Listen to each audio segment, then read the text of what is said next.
Համազգային հայ-կրթական եւ մշակութային միությունը եւ Երկիր մեդիան ներկայացնում են։ Հայ ժողովրդի պատմության մեջ կան անուններ, որ իրապես եղել են մեր ինքնության պահապանները, կարողացել են մեզանից առավել վեր բարձրացնել, լինել նոր ուղենիշ սահմանողներ, դառնալ հայտի բարի բյուրեղյա կերպն ու ընդգծումը։ Ու մենք որպես կանոն կամ չենք հասկացել, կամ չենք կարողացել ըստ արժանվույն գնահատել նրանց արածն ու դրածը, մի բան, որ նախ եւ առաջ պետք է մեզ, ապրողներիս։ Հայ ժողովրդի անցած մեկ դարյա պատմության ամենալուսավոր ու պատմական առանցքային կերպարներից մեկը գրող, մանկավարժ, հասարակական քաղաքական գործիչ, իսկական հայ մտավորական Լևոն Շանթն է։ Փորձենք փոքր-ինչ ճանաչել նրան, այդ վիթխարի մեծությանը։ Հայ մարդը ամեն մեկը իր գործած ասպարեզին վրա ամեն տեղալ քիչ շատ գիտե իր արժեքը։ Գիտակից է իր հոգեկան առավելության, բայց կվերագրե իր կարողությունները ընդհանրապես իր անձին ու իր մասնավոր շնորհքին կամ ստացած կրթության։ Շատ քչերը միայն հստակորեն կմբռնեն, թե իրենց ունեցած շնորհքն ու կարողությունը ազգային դրամագլուխն է, որ դարերը բերել ու հանձնել են իրենց, եւ որ իրենք պարտական են խնամքով գործադրելու եւ աճեցնելու։ Ցեղային ժառանգական կարողություններու պայծառ ու վստահ գիտակցումը մեծ հանրային ուժ է, մեծ մղումն է դեպի վեր, դեպի նոր ճիքեր ու դեպի նոր ու ավելի բարձր ստեղծագործություն։ 1869 թվականը հայ ժողովրդին պարգևեց ոչ միայն Անմա Կոմիտասին ու Թումանյանին, այլ նաև մեկ այլ հայորդու, ով մեծ դերեր ունենալու հայ ժողովրդի ու Հայաստանի կյանքում, հայ մտքի ու մշակույթի զարգացման գործում։ Մեծանուն մի այր, գրող, հասարակական քաղաքական գործիչ, մանկավարժ Լևոն Շանթը։ Տոհմական ազգանվամբ Լևոն Նահաշպետյանը ծնվել է Կոստանդնուպոլսում։ Հայրը Սեղբոս աղան վաճառական էր։ Նրանց ընտանիքն ապրում էր բարեկեցիկ կյանքով, սակայն հայրը մահացավ։ Շուտով ընտանիքն ընկավ նոր դժբախտության մեջ։ Այնպես է եղել, որ տունը հրդեհ է ընկել, տնեցիները մնացել են միայն վրայի հագուստներով, ուրիշ ոչինչ չեն ունեցել։ Երբ որ հասել է դպրոց գնալու ժամանակը, տարել են փոքրիկ Լևոնին Բերբերյան վարժարան, Ռեթեոս Բերբերյանը հարցրել է, թե տղաս անունդ ինչ է։ Լևոն, մականունդ, ասել է, ես մականուն չունիմ։ Այն ադեն հորդ անունն ինչ է։ Հորս անունն է Սեղբոս, այն ադեն գլա Սեղբոսյան։ Այսպես ահա արձանագրվել եւ երկար ժամանակ մնացել էր Լևոն Շանթի Սեղբոսյան ազգանուն։ Նախնական կրթություն ստանալով իրենց թաղի դպրոցում Լևոնը կրթությունը շարունակում է Սկյուտարի հայտնի վարժարանում։ Այստեղ էր սովորել նաև անվանի բանաստեղծ Պետրոս Դուրյանը։ Շուտով Պոլսի մտավորականներից մեկը նախապես ունենալով ամենայն հայոց կաթողիկոս Գևորգ 5-րդի համաձայնությունը Պոլսից երեխաները բերում Էջմիածին, ուսանելու կաթողիկոսի հիմնած Գևորգյան ճեմարանում։ 30 սաներից ընտրվում են 8 հոգի, նրանց թվում էին Կոմիտասը, Լևոն Սեղբոսյանը, ապագայի Լևոն Շանթը եւ Օնիկ Դերցակյանը, ով հետագայում դառնալու էր հայտնի կուսակցական գործիչ, Թուրքիայի խորհրդարանի անդամ Արշակ Վրամյան անվամբ։ Նրանց ճեմարանական տարիների մասին Ավետիս Ահրոնյանը գրում է. Պոլիսեն եկած երկու տղաք աչքիս առջև են, նրբակազմ, գունատ, լռիկ, մնջիկ, միշտ միասին, թե իրենց փոքրիկ ծաղկանոցին մեջ, թե դասի կամ խաղի ժամերուն։ Անոնց մեկը ապագայ մեծանուն գրագետ Լևոն Շանթն էր, մյուսը նշանավոր հեղափոխական Օնիկ Դերցակյանը, ճանաչված իբր Վրամյան։ Գևորգյան ճեմարանն այնուամենայնիվ Շանթը չի ավարտում։ Իդեպ ուսումը կիսատ թողնելը կարծես հետագայում իր մոտ դառնում է սովորություն։ Բացի Փարիզի հաշվապահական դպրոցից նա այդպես էլ ոչ միտեղ մինչև վերջ չի սովորել եւ ավարտական վկայական չի ստացել։ Իսկ Գևորգյան ճեմարանում ուսումը կիսատ թողնելու պատճառը 1889 թվականին բարձրացրած ուսանողական խռովությունն էր, որին մասնակցում էր նաև Լևոն Սեղբոսյանը։ Ուսանողները ճեմարանի վերադասներից պահանջում էին խիստ ռեժիմը մեղմացնել, բարելավել սովորողների պայմանները, սակայն ոչինչ չփոխվեց եւ մի խումբ տղաներ, այդ թվում Շանթը եւ Դերձակյանը, ստանալով սովորելու մասին մի հավաստագիր, հեռացան ճեմարանից։ Այնուամենայնիվ ճեմարանական տարիները Շանթին մեծ բան տվեցին՝ գիտելիք, կրթություն, լեզուների իմացություն։ Իդեպ նրան ռուսերեն էր դասավանդում անվանի բանաստեղծ Հովհաննես Հովհաննիսյանը։ Այս ամենից բացի, այստեղ նա շփվեց արևելահայության հետ ու իր հոգում կրեց նաև հայության այդ հատվածի մտածողության ու դաստիարակության կնիքը, դարձավ համահայ։ Ճեմարանը թողած Շանթը իր ընկերոջ Օնիկ Դերցակյանի, ապագա հեղափոխական գործիչ Արշակ Վրամյան նրա այդ հայտնվել է այնքան դժվարին պայմաններում, որ նույնիսկ պոլիս վերադառնալու փող չեն ունեցել։ Նրանց օգնել է իրենց ուսուցիչը ճեմարանական Ստեփան Լիսիցյանը, որը իր բարեկամների օգնությամբ դրամ է հայթայթել եւ նրանք կարողացել են վերադառնալ պոլիս։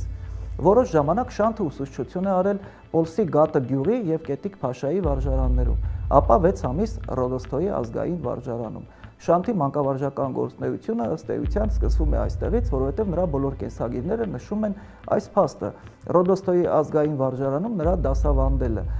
Իմիջայլոց հետաքրքիր մանրամասներ են նրանք պատմում կենսագիրները կապված Շանթի դասատվության կամ ուսուցչության եղանակի հետ։ Նա գրեթե տարեկից էր ավագ դասարանների աշակերտներին եւ ինչպես նշում են կենսագիրները, նա շատ էր սիրում իր աշակերտների հետ խաղալ գերի խաղը։ Ինչպես ինքն է գրում իր հուշերում, երբ որ իրեն տեսել են այդ դպրոցի վարժարանի հոգաբարձուները, հաստատ նրանց դեմքին երևացել է տարակուսանքի արտահայտություն։ Միթե այս երիտասարդ, այս գրեթե պատանին պետք է դաս տա մեր բարձր դասարաններին։ Սակայն փորձում նա հաջողությամբ սկսում ու կատարում է իր մանկավարժական առաքելությունը։ Հետագայում պարբերաբար, իսկ կյանքի վերջին տարիներին ամբողջությամբ Շանթը կնվիրվի այդ գործին։ 1890-ական թվականների սկզբին նա մուտք է գործում գրականություն Լևոն Շանթ գրական ծածկանվամբ։ Այս շրջանի նրա ստեղծագործությունները բանաստեղծություններ էին գրված իրապաշտական շնչով։ Հետագայում նա հրաժարվեց ոչ միայն չափածոյից, այլ նաև իրապաշտական ոճով ստեղծագործելուց։ Այնուամենայնիվ, նրա մուտքը գրականություն որպես բանաստեղծ նույնպես նշանավոր էր։ Շանթի անհանգիստ եւ որոնող միտքը նրան մղում է Եվրոպա։ Թողնելով ուսուցչությունը նա մեկնում է Գերմանիա, սովորում Լայպցիգի, Յենայի եւ Մյունխենի համալսարաններում, ուսումնասիրում մանկավարժություն, հոգեբանություն, եվրոպական գրականություն եւ մշակույթ։ Հետագայում նա պարբերաբար լինում է Եվրոպայում, ինչպես ժամանակակիցներն են պատմում, նրա մի ոտքը Եվրոպայում էր, մի ոտքը Կովկասում։ Ինքն էլ ինքնակենսագրության մեջ գրել է. գրվեցա ուսանող մանկավարժության եւ հոգեբանության։ Ուրեմն կրկնում եմ, բուն նպատակը գրող դառնալն էր, իսկ գրողի համար կարևոր էր համարում մարդկային բնավորության ճանաչողությունը, իսկ մարդու էությունը ճանաչելու համար ամենից կարևորը Շանթի կարծիքով նաև նրա մարդկային ֆիզիոլոգիական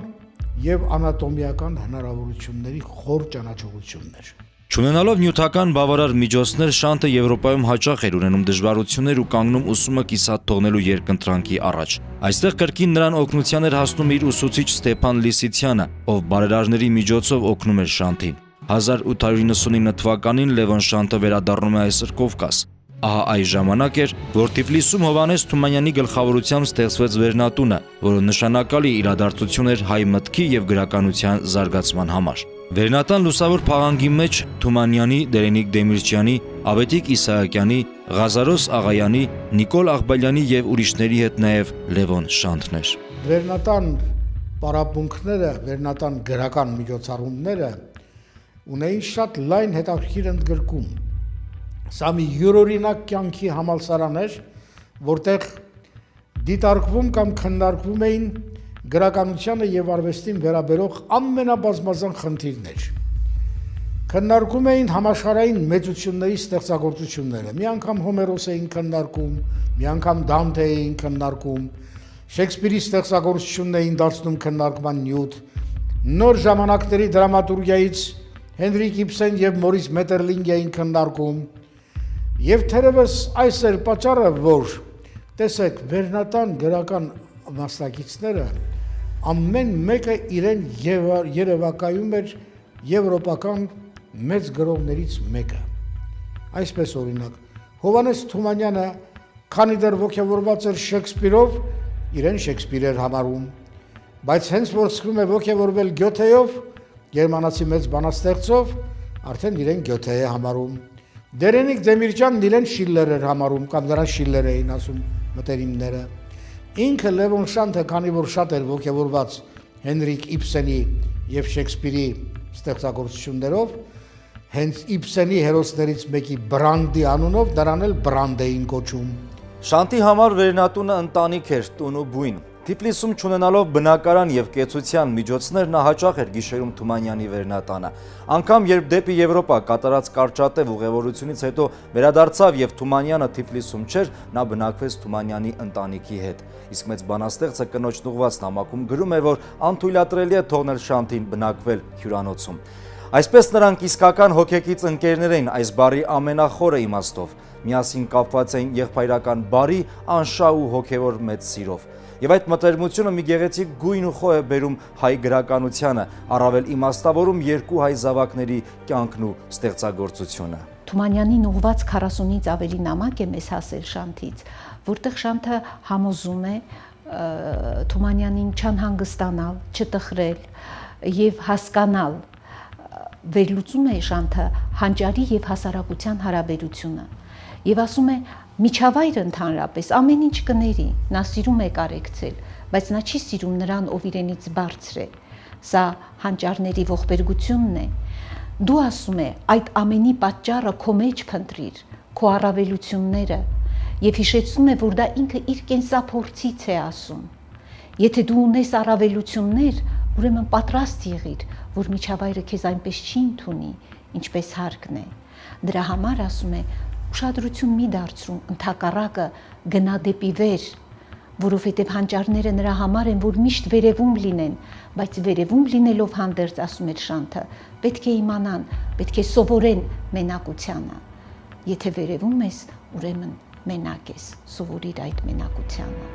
Թիֆլիսում Լևոն Շանթը Հովհաննես Թումանյանի եւ Ստեփան Լիսիցյանի հետ հրատարակում է Մայրենի լեզվի լուսաբեր դասագիրքը, որով հայ մանուկները պիտի սովորեին հայ լեզուն, ստանային հայեցի կրթություն ու դասիրակություն։ Պետք է նշել, որ 20-րդ դարի հայ գրական կյանքում Լևոն Շանթը դարձավ նաեւ արևմտահայ եւ արևելահայ գրականության կապող օղակն ու կամուրջը։ Իր ապրումներով, մտածումներով ու միջավայրի հանդեպ ունեցած վերաբերմունքով նա նույնքան թիֆլիսեցի ու երևանցի էր, որքան պոլսեցի։ Այս ամենով հանդերձ նա սիրում էր դեգերել նաև Եվրոպայում, եթե անգամ ստիպված էր պարտ կանել մտերիմներից, ինչպես օրինակ իշխանուհի Մարիամ Թումանյանից, որի օգնությանը հաճախ էր դիմում։ Շանթը գնում էր Եվրոպա, գնում էր Պոլիս եւ անմիջապես կարոտում էր Կովկասը։ Գալիս էր Կովկաս, անմիջապես կարոտում էր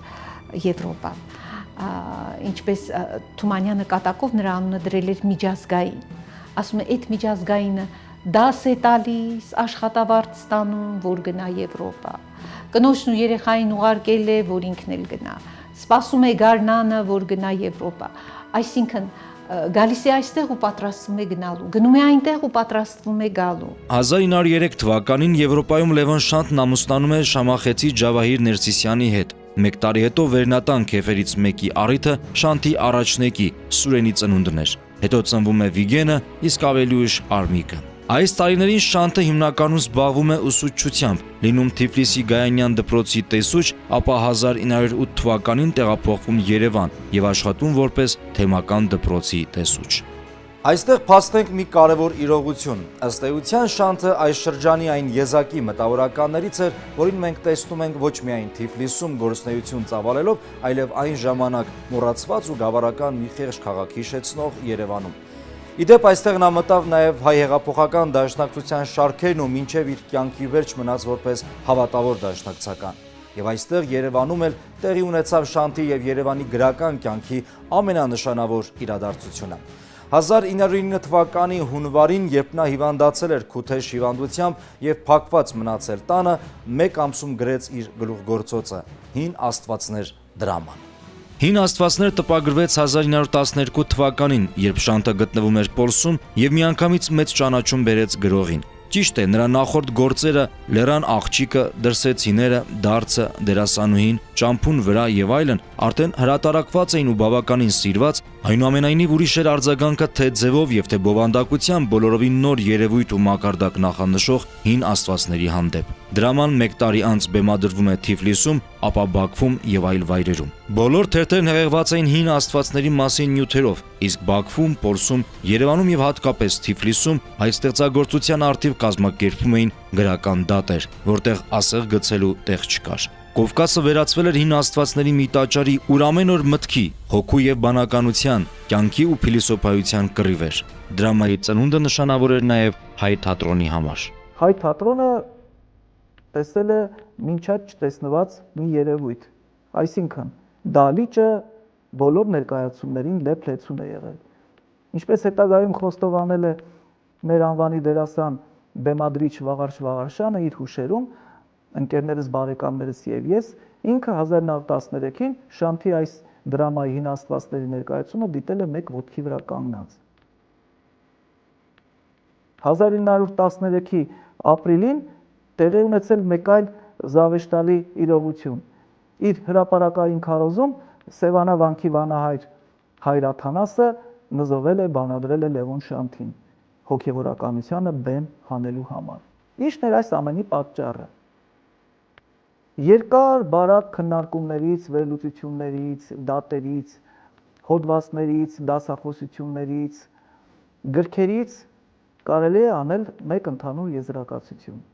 Իր ձևով եւ բովանդակությամբ Շանթի այս դրաման նորություն էր հայ գրականության մեջ։ Բովանդակությամբ, որովհետև շոշափում էր մի թեմա, որը մինչ այդ որևէ մեկի կողմից շոշափված չէր, այսինքն հոգևորականությանը իսկապես բեմ էր հանում, բայց դա ոչ թե հոգևորականության կյանքը ցուցադրելու, այլ իր ասելիքը ընդհանրապես տեղ հասցնելու համար, եւ երկրորդ, իր այդ ասելիքը տեղ հասցնելու համար նա ընտրել էր բոլորովին նոր ձևեր, այն է սիմվոլիզմի, խորհրդապաշտության եւ ռեալիզմի իրապաշտության յուրօրինակ մի սինթեզ, մի համադրում, որի տված արդյունքը իսկապես որ հոյակապ է։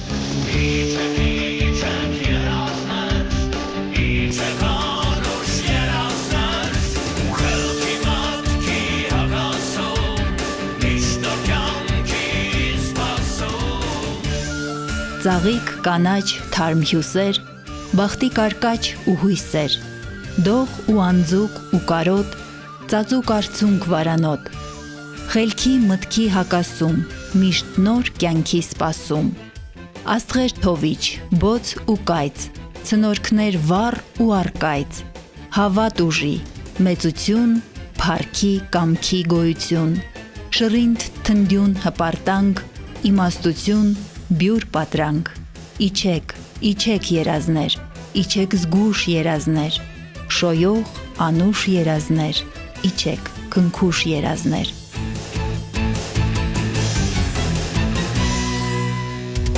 Հին աստվածներ դրամայի շռնդալից հաջողությունները Լևոն Շանթին բերեցին նաև նյութական միջոցներ, որի կարիքը մեծ դրամատուրգն անշուշտ ուներ։ Այդ ժամանակ նա փորձում էր եւ ընկերները գումարը, ինչպես նաև հին աստվածներին նվիրված հոդվածներն ու թերթերը տարան պոլիս։ Շանթն իհարկե երջանիկ էր եւ ինչպես միշտ, երբ փող էր ունենում, այս անգամ նույնպես ուղևորվեց Եվրոպա։ Արդեն 14-ներ եւ Շանթը ինքը հետագայում 1949 թվականին գրում է, որ ես այդ պահին երբ դուրս էի գալիս, ես չգիտեի, որ ես մահից եմ հեռանում, որովհետև իմ հեռանալուց արդեն անմիջապես հետո եղավ այն ինչ եղավ, ինչ բոլորս գիտենք։ Այսինքն Շանթն էլ կարող էր մեր Զոհրաբի, Վարուժանի մյուսի պես զոհ դառնալ, եթե նա չստանար եւ այդ գումարը եւ բարոյական այն խրախուսանքը, որը նրան անմիջապես ստիպեց վեր կենալ եւ դուրս գալ Պոլսից այդ պահին։ Այսպիսով հին աստվածներ դրաման Լևոն Շանթին ոչ միայն բերեց փառք ու նյութական հաջողություններ, այլ նաև փրկեց նրա կյանքը։ Ստեղծագործությունը թարգմանվում է նաև ռուսերեն ու գերմաներեն։ 1917 թվականին Ռոստովում այն բեմադրում է ռուսական թատրոնի մեծանուն բեմադրիչ Ստանիսլավսկին։ Շանթը դառնում է ճանաչված անուն նաև ռուս մտավորականության շրջանում։ Ազգի փրկության համար ուղիների որոնումների փնտրտուքի մեջ Շանթը հայտնվում է Ռուսաստանում, նաև հոկտեմբերյան հեղափոխության շրջանում եւ քաղաքացիական կռիվների շրջանում 18 թվականին։ Շրջափակման մեջ, այսինքն ճանապարհները շրջափակված են, պատերազմական իրականությունը, քաղաքացիական կռիվները խափանել են երթևեկությունը, այնուամենայնիվ խորհրդային կառավարության առաջին մշակույթի նախարարը Անատոլի Լունաչարսկին նրան տալիս է մի անցաթուղթ, որի մեջ նշված էր, որ հին աստվածների հեղինակ Լևոն Շանթի առջև բաց պիտի լինեն բոլոր փակ ճանապարհները։ Եվ այս փաստաթղթով է, որ նա Պետերբուրգով կարողանում է անցնել Ֆինլանդիա, այնտեղից տեղափոխվել Եվրոպա եւ Եվրոպայից նորից վերադառնալ Կովկաս ու Հայաստան։ Ճիշտ է, հին աստվածները բերեցին նրան մեծ հաջողություն, բայց ոչ պակաս արժեքավոր են Շանթի մյուս ստեղծագործությունները, այդ թվում թատերգությունները, իր բառով ասած թատերակները։ Եսի մարդը ուրիշի համար ճամփուն վրա, հետագայում նաև կայսրը, շղթայվածը, ինկած Բերդի իշխանուհին, Օշիմպայլը, ըստ էության Շանթի դրամատուրգիան իր խորհրդապաշտությամբ մի նոր բարձունք էր հայ թատերգության մեջ, որ չէր եղել իրենից առաջ, եւ այսօր էլ դեռ մնում է իր բարձունքի վրա։ Պատահական չէ, որ նշանավոր գրականագետ Հարություն Սուրխաթանյանը գտնում էր, որ եվրոպական դրամատիկական մտածողությունը Շանթն է բերել հայ գրականություն եւ նրա լավագույն երկերը չեն զիջում եվրոպական մեծ դրամատուրգներին։ Բայց ահա աշխարհի խառնակ դրությունն ու հայության ճակատագիրը միառժամանակ ստիպելու էին նրան զբաղվել ոչ այնքան գրականությամբ, որքան հասարակական եւ հատկապես քաղաքական գործունեությամբ։ 1915 թվականին գտնվելով Փարիզում Լևոն Շանթը հրավիրվում է մասնակցելու Պողոս Նուբար-փաշայի գլխավորած ազգային պատվիրակության աշխատանքներին եւ մեծ աշխատանք է կատարում հայության պահանջները ներկայացնող հուշագրի կազմման գործում։ 1919 թվականին Փարիզ է հասնում նաև Հայաստանի Հանրապետության պատվիրակությունը Ավետիս Ահարոնյանի մասնակցությամբ։ Շուտով Շանթը վերադառնում է Հայաստան, որ միսուարյուն էր ստանում հայոց երազած անկախ պետականությունն ու լծվում նրա կայացման գործին։ Լևոն Շանթն ընտրվում է խորհրդարանի падգամավոր, ապա նաև փոխխոսնակ։ Կոչումով գրող էի, բայց երբ իմ ազգը ունի դրա կարիքը, ես ինչպես կարող եմ մերժել։ Բայց առաջին անգամ ասում է Շանթը, երբ ես շքերթ ընդունեցի, երբ իմ առջևով անցավ հայոց բանակը եւ պատիվ տվեց, ես զգացի իմ եւ աշխատանքի բերկրանքը եւ պատասխանատվությունը եւ այն հանրապետություն, պետություն ունենալու երջանկությունը եւ դրա ղեկավարների մեջ լինելու։ Այսինքն այդ երջանիկներից էր ինչ որտեղ Շանթը։ Պետական աշխատանքի մեջ Շանթը նույն սկզբունքային ու գործին նվիրված մարդն էր։ Անհնար էր նրան կտրել այն աշխատանքից, որով զբաղված էր։ Իր ամենամտերիմ ընկեր լուսավորության եւ արվեստի նախարար Նիկոլ Աղբալյանի բնորոշմամբ Շանթը քիչմը կոճկված մարդ էր։ Միևնույն ժամանակ նա չափազանց արդարամիտ ու անաչառ էր, հավասարակշռված, գիտեր հարցերին նայել բացառապես ազգային պետականության շահերից եւ երբեք չառաջնորդվել նեղ անձնական ձգտումներով։ Շանթը վճռական կերպով մերժում էր արևմտահայ արևելահայ հարցի գոյության իրավունքը եւ գտնում էր վնասակար նման հարցի արծարծումը։ Ինչ որ մեր թշնամիները ստեղծել են մեր մեջ, առաջ բերելով բաժանումներ, պետք չէ, որ մեր կողմից էլ օրինականացվի եւ խորացվի։ Ինչ արևմտահայ, ինչ արևելահայ, միայն հայը բավական չէ։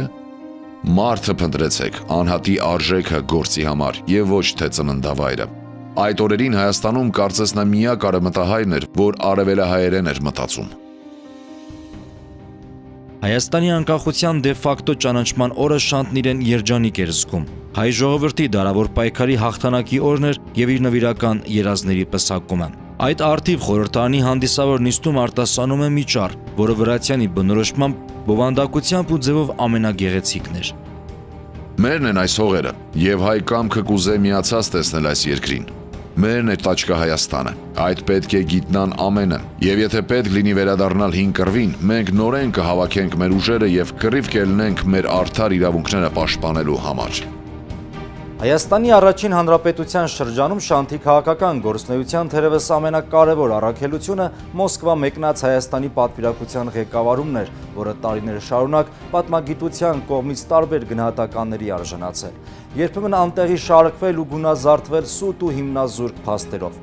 Լևոն Շանթն անտեղի մեղադրվել է անգամ այդ բանակցությունները ձախողելու համար, մեղադրվել նրանում, որ դիվանագիտությունը իր գործը չէր, այնինչ փաստերի անաչառ ուսումնասիրությունը ցույց է տալիս, որ նա որպես պատվիրակության ղեկավար արել է իրենից կախված ամեն ինչ։ Օրինակ Տերտերյանի հիշողությունների վրա երբ հենվում ես, զգում ես, որ նա որոշակի նաև դիվանագիտական հմտություններ ուներ, հատկապես առաջի փուլում, երբ նա ինքը համոզիչ փաստերով ներկայացրեց Չիչերինին եւ Ղարախանին, իսկ մինչ այդ Ղարախանի հետ նախ բանակցություններ վարեց, ներկայացրեց հայկական քարտեզը, Հայաստանի ամբողջ պատմությունը, նահանգների հետ միասին ներկայացնելով նաև պատմական անցյալը, ներկան եւ որոշակի հարաբերությունները թուրքերի հետ եւ դրա կողքին նաեւ Ռուսաստանի հետ բարեկամական հարաբերությունները սկսած 15-16-րդ դարից կոնկրետ փաստերով, ընդ որում Չիչերինի հետ հաղորդակցված ժամանակ նույնպես նա փաստերով է խոսել եւ այստեղ Տերտերյանը նույնիսկ հիասմունք է արտահայտում նրա այդպես որոշ դիվանագիտական հմտությունների, բանակցությունների որոշակի կարողության մասին։ Իհարկե, նա էմոցիոնալ էր, իբրև գրող, անհատ, բնական է, եւ այդ էմոցիոն հնարավոր է, որ որոշակի տեղերում իհարկե իր հետևանքներն ունեցավ, բայց նաև նրա դիվանագիտական փորձառություն, օրինակ Ահարոնյանի նման նա դիվանագիտական փորձառություն չուներ, կամ Գաբրիել Նորատունկյանի, որը եղել էր Թուրքիա արտգործնախարարը, դիվանագիտական շկոլա իր անցել, բայց ինչ մնում է կոնկրետ հարաբերություններին, նա ըստ էության միշտ էլ կառավարության հետ կապի տեսակետից, իր տեսակետները զարգացնելու տեսակետից միշտ քննարկում էր, խորհրդակցում, նոր որոշումներ ընդունում։ Դա վկայում են պատվիրակության անդամների հուշերը։ Խոսելով Մոսկվայում Լևոն Շանթի պատվիրակության վարած բանակցությունների մասին պետք է ճիշտ պատկերացնել քաղաքական այն բարդ իրավիճակը, որն առկա էր Կովկասում եւ որի առանցքում հայտնվել էր նաեւ Հայաստանի Հանրապետությունը։ Թուրքիայի եւ նրա կրտսեր եղբայր Ադրբեջանի շահերն այս շրջանում լիովին համընկնում էին խորհրդային Ռուսաստանի վարած քաղաքականության հետ։ Հայաստանը հայտնվել էր մեկուսացման մեջ։ Անկամ նրա անկախությունը Ռուսաստանը չէր ճանաչում։ Ամեն դեպքում ելքը մնում էր բանակցություններ վարելու մեջ եւ այդ պատասխանատու գործը վստահվել էր Լևոն Շանթին։ Իսկապես առաջին շրջանի հաջողությունները հուսալի էին եւ թվում էր թե ինչպես գրում է Շանթը երկու օրից արդեն պայմանագրի երկու օրինակները պատրաստ կլինեն, ընդ որում պայմանագրում շեշտված էր Հայաստանի Հանրապետության անկախության ճանաչման փաստը, ընդ որում նաեւ ներքին գործերին չմիջամտելու եւ Զանգեզուրի, Ղարաբաղի, այդ թվում նաեւ Շարուր Դարալագյազի, ինչպես նաեւ Նախճեվանի տարածքների Հայաստանի Հանրապետության պատկանելիության փաստը, այսինքն խորհրդային Ռուսաստանը իր ըստ էության պատրաստակամությունն էր հայտնում նաև միջնորդի դեր կատարելու Քեմալ Աթաթուրքի եւ Հայաստանի Հանրապետության միջև նաև Արևմտյան Հայաստանի տարածքների խնդիրը լուծելու հարցով։ Թվում էր թե դրական է իսկապես բանակցությունների առաջին արդյունքները, բանակցությունների արդեն երկրորդ փուլում գործում է ադրբեջանական գործոնը, ըստ էության ադրբեջանական կողմը ամեն կերպ փորձում էր խոչընդոտել դրա հարաբերությունների զարգացմանը։ Սակայն խորհրդային իշխանությունները չցանկանալով դժգոհ թողնել խորհրդային Ադրբեջանին ու դաշնակից Թուրքիային, սկսեցին ձգձգել հայկական կողմի հետ բանակցությունները։ Ինչպես հետագա դեպքերը ցույց տվեցին, նաև Ռուսաստանը հակված էր Հայաստանի հաշվին սիրաշահել թուրք-ադրբեջանական եղբայրությանը։ Սրանով հանդերձ խորհրդային ագիտացիան ամբողջ 70 տարի մեղադրում էր Լևոն Շանթին։ Կան տարբեր կարծիքներ։ Մի մասն ասում է, թե նա բանաստեղծ էր, գեղագետ մարդ էր, ինչ գործ ուներ դիվանագիտության հետ, գնաց տապալեց, գնաց ձախողեց Ռուսաստանի հետ մեր հարաբերությունները։ Այսպես ասում էին կոմունիստական ժամանակներում եւ դեռ մինչեւ հիմա էլ այդ ներուժը կամ իներցիան շարունակվում է, բայց կա բուն ճշմարտությունը, որ արտացոլված է հենց Լևոն Շանթի գրառումներում, նրա գրած նամակներում, որոնք բարեբախտաբար հրապարակված են Սիմոն Վրացյանի Հայաստանի Հանրապետություն գրքում։ Սիմոն Վրացյանը հարցնում է. Լևոն, անկեղծորեն ասե, ճիշտ է, որ դու մեղավոր ես, իսկ Լևոն Շանթը բացատրություններ է տալիս, ում հետաքրքրում է թող կարդա եւ հասկանա, որ Լենինի կառավարությունը ամենևին էլ ցանկություն չուներ Լևոն Շանթի պատվիրակության հետ հանդիպումներ ունենալու նախքան թուրքերի հետ հանդիպումը։ Եվ երբ որ թուրքերի հետ արդեն նպաստավոր պայմանագրերը նախատեսված էին, պետք է կնքվեին, նոր դրանից հետո մի կերպ ընդունում են Լևոն Շանթի պատվիրակությանը։ Եվ փաստորեն եղել է ինչ-որ մի պահ, որ համակրական վերաբերմունք դրսևորվել է, բայց ամեն ինչ պետք է համաձայնեցվեր Բաքվի հետ, իսկ Բաքվի հեղկոմը անմիջական հարաբերություններ ուներ Քեմալ Աթաթուրքի կառավարության հետ եւ նրանք էլ չէին հանդուրժում Հայաստանի Հանրապետության հետ կապված որևէ դրական լուծում։ Ռուսաստանի ծրագիրը սկզբից եւ հետ դա էր եղել, սակայն բանակցությունների սկզբնական արդյունքը այն էր, որ ձգձգվեր որոշակի ժամանակ մինչև իրավիճակը պարզ դառնար, իսկ խորհրդային Ռուսաստանը իր շահերից բխող քաղաքականությունը պայմանավորում էր նաեւ Թուրքիայի հետ հարաբերությունների կարգավորմամբ, որը արևելքի համար իր համար ջահակիր էր ներկայացնում հեղափոխության։ Ըստ էության վերջնականապես բանակցությունները ձախողման մատնվեցին եւ այդ բանակցությունների շարունակությունը իհարկե Լեգրանի կողմից հետագա սկսված բանակցություններն էին հուլիսի 1-ից։ Ի վերջո հայտնվելով թուրքական մուրճի եւ ռուսական զնդանի արանքում 1920 թվականին Հայաստանը խորհրդայնացավ։ Ի հեճուկս իրենց տված խոստումներին իշխանության եկած բոլշևիկները սկսեցին հալածանքներ նախկին պաշտոնյաների ու դաշնակցական գործիչների հանդեպ։ Բանտերը լցվեցին անմեղ մարդկանցով, նրանց թվում էր նաև Լևոն Շանթը։ Նիկոլ Աղբալյանը, Շանթը եւ նրանց նման լուսավոր շատ այրեր դառն ու դաժան օրեր են ապրում Երևանի բանտում։ Եվ շատ շատերին կացնահարեցին, ինչպես Համազասպին, Լևոն Շանթն էլ ճիշտ այդպիսի փորձանքի մեջ էր Նիկոլ Աղբալյանի հետ միասին, նույնիսկ տխուր մի հուշ ուներ Երևանյան բանտից։ Ոչ մի բանից մեր կյանքում այնքան վիրավորված չեմ, ինչքան նրանից, որ այսօր բոլշևիկացած իմ նախկին աշակերտներից մեկը ինձ գից մտավ, այսինքն քացով խփել է խեղճ մարդուն։ Եվ միայն փետրվարյան հեղափոխության շնորհիվ էր 21 թվականի փետրվարի 13-ից 18 տևած այն ինչ որ խորհրդային ժամանակներում անվանում էին դաշնակցական ավանտյուրա։ Այդ հեղափոխության հաղթանակի շնորհիվ էր, որ Երևանի բանտերից ազատագրվեցին կալանավորված մտավորականները։ Պետերվարյան ապստամբության պարտությունից հետո վերջին հրաժեշտը տալով այդ օրերին Երևանում գտնվող իրենց սիրելի ընկերոջը Հովհաննես Թումանյանին, Շանթն ու Աղբալյանը Թումանյանի որդու Համլիկի հետ բռնում են տարագրության անդարձ ճամփան։ Այսպես ընկած էր հայոց բերդը, նրա գլխին արդեն ուրիշ դրոշ էր ծածանվում եւ կացնահարումից խույս տալու համար բերդապա իշխանները խաբված ու հուսահատ աշխարհի կեղտոտ խաղերից հեռանում էին։ 1921 թվականի գարնանը Շանթնացնում է Պարսկաստան, ապա Հնդկաստան, հետո Եգիպտոս ու Մարսել։ Նյութական սուղ միջոցներ ունենալով դժվարին տարիներ է անցկացնում։ Զբաղվում է հիմնականում ուսուցչությամբ, գրում ազգային քաղաքական բովանդակությամբ երկեր։ Մեր անկախությունը, ինչ է ազգությունը, ժողովուրդ եւ մտավորականություն։ Առաջին հանրապետության անկախության անկումը որպես ազգային պետականության կորուստ անշուշտ չմարող վերք էր նրա հոգում եւ իր գրական արձագանքներն է գտնում Շանթի հետագա ստեղծագործություններում, հատկապես Ինկած Բերդի իշխանուհին եւ Օշին Պայլը դրամաներում։ Նախապես ասեմ, որ ողբերգություններ են այս երկուսը, Ինկած Բերդի իշխանուհին եւ Օշին Պայլը, որովհետեւ գրված են հին հունական դասական ողբերգության եւ շեքսպիրյան ողբերգության կանոններով։ Այսինքն հասարակական ազգային մեծ իդեալների համար մարտնչող հերոս եւ այդ հերոսի կյանքի ավարտ սպանությամբ կամ զոհաբերությամբ հանուն հայրենիքի, հանուն ազգային մեծ գաղափարի, մեծ ճշմարտության։ Իսկ ազգային մեծ գաղափար, մեծ ճշմարտություն Շանթը բնականաբար ինքն էր դավանում եւ իր իսկ դավանած գաղափարները բնականաբար պիտի ներարգեր կամ ներդներ իր կերպավորած գրական հերոսների մեջ։ Օշին Պայլ պատերակում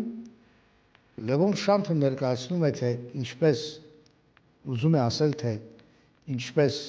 ժամանակին ունիտորները, լատինամոլները, Եվրոպայից գործուղված կաթոլիկները քանդեցին Կիլիկյան պետության, հատկապես անչափահաս Լևոն թագավորի շրջանում, երբ որ խնամակալ էր Օշին Պայլը, այդ շրջանում նրանք իրենց գործունեությամբ դարձան հայկական պետականության կործանման պատճառ, ճիշտ այդպես էլ Հայաստանի Հանրապետությունը ներսից քանդեցին, քայքայեցին բոլշևիկները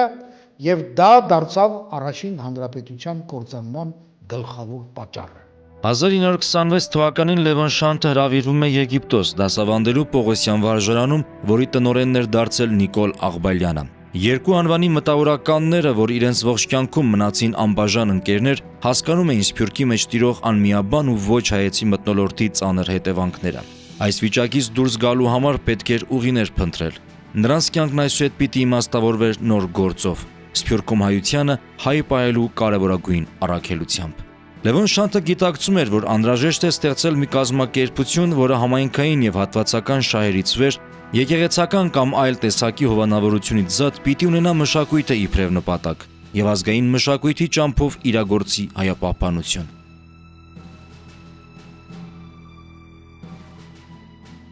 Եվ ահա 1928 թվականի մայիսի 28-ին Լևոն Շանթի, Նիկոլ Աղբալյանի, Համո Օհանջանյանի եւ այլոց ջանքերով ստեղծվում է Հայ կրթական եւ հրատարակչական համազգային միությունը։ Հայ կրթական եւ հրատարակչական համազգային ընկերության նպատակն է հայ ժողովրդի կրթական մակարդակը բարձրացնել հայ լեզվով եւ հայ հոգիով։ Այդ նպատակին հասնելու համար ընկերությունը հետզհետե իր նյութական կարողություններուն աճումին չափովը պետք է աշխատի երեք ուղղությամբ, որ է նոր սերունդին կրթությունը, չափահասներուն ինքնակրթությունը եւ հայագիտության մշակումը։ Հասնող սերունդին կրթության համար պիտի հիմնե 1-2 ճյուղանի միջնակարգ վարժարաններ եվրոպական քոլեջներու եւ լիցեյներու համապատասխան։ Ընդարձակ ու ծավալուն էր համազգայինի ծրագիրը բաղկացած մի քանի կետերից։ Իրապես որևէ երկրի կրթության նախարարության արժանի մի լայնածավալ գործունեության ծրագիր, որի խնդիրը օտար ափերում հային հայ պահելն էր։ Մի բան, որն անցնող տարիներին նվիրյալ հիմնադիրների պատգամին համաձայն համազգային հայ կրթական եւ մշակութային միությունը իրականացրել է։ Նրա գործունեությունից կարելի է երկար խոսել եւ ոչ մեկ հաղորդման շրջանակներում։ Սակայն կրկին վերադառնանք Լևոն Շանթին ու համազգայինի ծրագրային ծիրում նրա իրականացրած մանկավարժական եւ կազմակերպչական հսկայական աշխատանքին, որի առաջնեկը հանդիսացավ համազգային ճեմարանի հիմնումը։ 1929 թվականի աշտանը Լևոն Շանթը եւ Նիկոլ Աղբալյանը տեղափոխվում են Լիբանանի մայրաքաղաք Բեյրութ, որտեղ այդ օրերին կենտրոնացած էր Սփյուռքի ամենամեծ թվով հայությունը։ Եռանդուն ջանքերից հետո 1 տարի անց Լիբանանի Հանրապետության նախագահի նստավայրի հարևանությամբ վարձակալված երկհարկանի շենքի մեջ բացվում է հայ ճեմարանը։ Լևոն Շանթը եւ Աղբալյանը հիմնելով Բեյրութում հայ ճեմարան նպատակ ունեին նրա հարկի տակ հավաքել ոչ միայն Լիբանանի, այլ նաեւ բոլոր հայ գաղութների հայրենիքներին, վերածել այն համահայկական հաստատության։ Այդ նպատակով առաջին տարիներից իսկ ճեմարանը ունենում է իր գիշերօթիկը, իսկ թե բարոյական ինչպիսի հիմքերի վրա էր կառուցվում ապագա դպրոցը, վկայում է Լևոն Շանթի առաջին դպրոցական տեղեկագրքից այս հատվածը։ Հայ ճեմարանը գիտականորեն դրված է ընտանեկան հիմքերու վրա։ Ամեն կերպ կջանանք, որ դպրոցական կյանքը պաշտոնական չվերածվի, որ աշակերտության եւ ուսուցչության փոխադարձ շփումն ու հարաբերությունները թե արտաքուստ, թե ներքուստ հոգեբանորեն ալլայ ընկերական, պարզ ու բնական։ Այս տեսակի վերաբերումը սակայն ոմանց համար իսկույն ընդունելի չէ, որովհետև դպրոցի մասին իրենց ունեցած գաղափարեն քիչ մը կշեղի։ Շանթը բնակվում էր ճեմարանի երկրորդ հարկի սենյակներից մեկում, կարելի ասել ամբողջ ուսումնական տարին նա շենքից դուրս չէր գալիս, ճեմարանի եւ տնօրենն էր եւ պահակը։ Հաստատության ունեցած նյութական դժվարությունների պատճառով Շանթը, ինչպես նաև Աղբալյանն ու այլ ուսուցիչներ երբեմն հրաժարվել են անգամ իրենց չնչին աշխատավարձից, բայց միևնույնն է, անգամ ամենասոսկալի ֆինանսական դժվարությունների պահերին չեն հուսահատվել եւ ամեն գնով ապահովել են ճեմարանի գործունեությունը։ Դա նրանց համար արժանապատվության ու մեծ գաղափարին տրված երթումի հարց էր։ Լևոն Շանթն իրապես մեծ ուսուցիչ էր, ուսուցչապետ։ Իր ժամանակի հայ մանկավարժության հրավիրան, ինչպիսին դարեր առաջ եղել էին Հովանես Իմաստասերը, Գրիգոր Տաթևացին, Եսայի Նչեցին եւ ուրիշներ։ Մանկավարժության մասին նրա արտահայտած մտքերն ուսուցողական ու արդիական են միշտ։ Տարբեր բան է ընդունակությունը, տարբեր բան է ջանասիրությունը, սովորելու սերը, սովորելու կամքը եւ սովորելու հարատև ճիքը։ Ընդունակությունը մեծ առավելություն մնե անշուշտ անփոխարինելի, բայց ընդունակությունը կկարգավորվի եւ պտուղ կտա, երբ իրեն զուգորդած կլա կանոնավոր աշխատասիրությունը։ Միջակ ընդունակությունը ջանք ու ճիգ թափելով հաճախ շատ ավելի արդյունավոր ու պիտանի կդառնա, քան ցրիվ տված կամ գեշ ղեկավարված ընդունակությունը։ 1947 թվականին օտարության մեջ հավետ աչքերը փակեց Լևոն Շանթի ընկեր ու հայ լուսավորչական գործի նվիրյալ Նիկոլ Աղբալյանը։ Այդ տարիներին նրանք տարված էին ոչ միայն կրթական հարցերով, այլև հայ ճեմարանի համար նոր ու հարմարավետ շենք գնելու երազանքով։ Այդ գործի վերջնական իրագործումը մնաց Լևոն Շանթի ուսերին։ 1949 թվականին Շանթը առաքելությամբ լինում է Ամերիկայում։ ծերունազարդ մտավորականը հատուկ նպատակով գնում է։ ԱՄՆ-ն այն է հանգանակություն կազմակերպել ամերիկահայերի մեջ Բեյրութի հայ ճեմարանի նոր շենքի կառուցման համար։ Անձնական հանդիպումների շնորհիվ, բազմաթիվ հանդիպումների շնորհիվ նրան հաջողվում է ամերիկահայությունից հանգանակել $127,000, որը նրանց ունեցած նվիրատվության 20,000 եգիպտական ոսկու հետ, Փալանջյան քույրերի նվիրատվություններ դա, այդ գումարի հետ միասին ապահովում է ճեմարանի նոր շենքի կառուցումը։ Ճեմարանի նոր շենքի հանդիսավոր բացմանը ներկա էին հայկական այլ գաղթօջախներ ներկայացնող նշանավոր հյուրեր, ինչպես նաև Լիբանանի Հանրապետության նախագահ Շեյխ Փշարախուրին։ Իր շնորհավորական ուղերձի մեջ նա գովում է հայ ժողովրդի մատուցած ծառայությունները Լիբանան հայրենիքին, իսկ Լևոն Շանթի կրծքին ամրացնում Լիբանանի արժանավորած ակարգի մեդալ։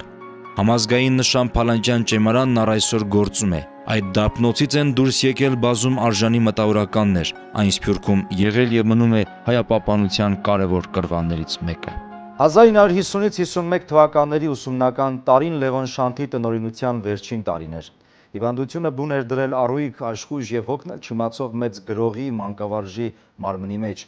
Հակառակ աստիճանաբար ծանրացող իր վիճակին Լևոն Շանթը մինչև գիտակցության վերջին վայրկյանը աշխատում էր ամբողջացնել իր մանկավարժություն աշխատության երկրորդ հատորը, որի մի քանի գլուխները վերամշակման կարիք ունեին, իսկ առաջին հատորը լույս էր տեսել ամիսներ առաջ։ Իր ուսանող ու գործընկեր Գառնիկ Բանյանը, որ ամենայն մանրամասնությամբ գրի է արել Շանթի կյանքի վերջին ամիսներն ու օրերը, հիշում է.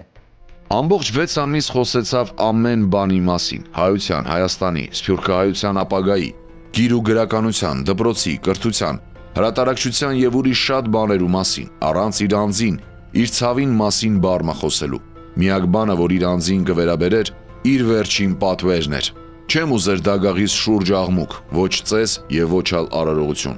ոչ եպիսկոպոսական դաս եւ ոչ ալ դպիրներու խումբ։ Միայն դագաղս հող իշեցնելու ժամանակ քահանամը մեր պարզուկ աղոթքներեն մեկը թողս է, ատովալ թող վերջանա։ 1951 թվականի նոյեմբերի 19-ին Լևոն Շանթը կորցնում է գիտակցությունն ու 10 օր այդ վիճակում մնալուց հետո ավանդում հոգին։ Նրա մահը սքած ողջ Սփյուռքը անհաղորդ էր միայն խորհրդային Հայաստանը։ Լևոն Շանթը արգելված էր խորհրդային իրականության մեջ զուտ գաղափարական պատճառներով։ Եվ մինչև 60-ական թվականները Լևոն Շանթը հնարավոր չէր ներկայացնել, Շանթի ստեղծագործությունը հնարավոր չէր ներկայացնել, իսկ դեռ 70-ական թվականներին անգամ դժվարությամբ էր գլավլիտով անցնում Լևոն Շանթի անունը։ Ես օրինակ մի փաստ եմ հիշում, այսօր մի բարձրագույն պաշտոնյա, այն ժամանակներում էլ էլի բարձրագույն պաշտոնյա էր, եւ երբ որ մեկի հոդվածում կար Լևոն Շանթի, Շավարժ Նարդունու եւ սփյուռքահայ ու հայ հեղափոխական դաշնակցությանը անդամակցած գործուն անդամներից եղած էլի այլ մարդկանց անուններ, համաստեղի անունն անգամ, արգելում էր գլավլիտը այդ անուններն անգամ չէր հրապարակում։ Ես մինչև անգամ Կենտկոմ եմ գնացել եւ այդ ընկերոջը բացատրել, որ ընդամենը հիշատակում են նրանց որպես ժամանակի գործիչներ, գրական, մտավորական, հասարակական գործիչներ, նրանց գործունեությանը դրական կամ բացասական գնահատական անգամ չի տրվում։ Ինձ պատասխանեց այդ ընկերը այսպես, եթե այսօր նա լսում է իր նախադասությունը, թող հիշի եւ իր ասածից գոնե ամաչի։ Ինձ ասաց, երիտասարդ, ձեզ ինչի տղեկ դրել, չեք հասկանում, որ չի կարելի այդ դաշնակցական թափթփուկների անունները սովետական մամուլով պոպուլյարիզացիայի ենթարկել։ Ես Բամբեր Երևանի համալսարանի հանդեսի պատասխանատու քարտուղարն էի եւ պատասխանատու էի նաեւ հրապարակվող նյութերի համար եւ այդ կասկածելի խնդիրները բրականաբար պիտի լուծեինք գլավլիտի միջոցով։ Գլավլիտն էլ խնդիրը ներկայացնում էր Կենտկոմ, ագիտացիայի պրոպագանդայի բաժինն էլ այսպիսի վերաբերմունք էր արտահայտում։ Եթե ճիշտ է, որ մենք հալ պիտի ձգենք ու երթանք, լքենք հոգին, խինդն ու լալ, եւ մարմինը եւ այս կյանք, կուզենայի, որ կռվես չկշտացած, ազնիվ դեռ հոգիս միշտ թարմ ու վես, մեծ ոչինչին մեջ կաթեր։ Ինչպես իր ուսանող ու գաղափարակից ընկեր Գառնիկ Բանյանն է ասել, Լևոն Շանթի տեղը հայ գրականության անդաստանի մեջ առաջատար տարերու շարքին մեջ է։ Անդուլ աշխատանքով եւ տարապանքով ձեռք բերված վաստակը, որ կհանձնվի ներկա ու գալիք սենունդներուն իբրև հոգեմտավոր սնունդ վերելքի եւ հարատեվության։ Հասկանանք այդ սնունդի կարևորությունը, սնվենք ու վեր բարձրանանք, ազգովին դառնանք շանթ ու շանթարգող։